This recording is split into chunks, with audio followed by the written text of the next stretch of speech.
காதல் என்பது பொது உடைமை, கஷ்டம் மட்டும்தானே தனி உடைமை. அப்பனும் ஆத்தாளும் சேராம போனா நீயும் தான் பொறுக்க முடியுமா? அதை என்னாலும் நீயும் தான் மறக்க முடியுமா?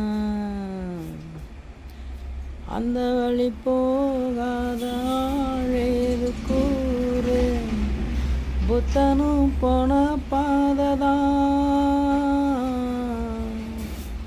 பொம்பழை இன்னும் போததான். அந்த நேரம் வந்திடும் போது இங்கு ஞானி என்பது ஏது?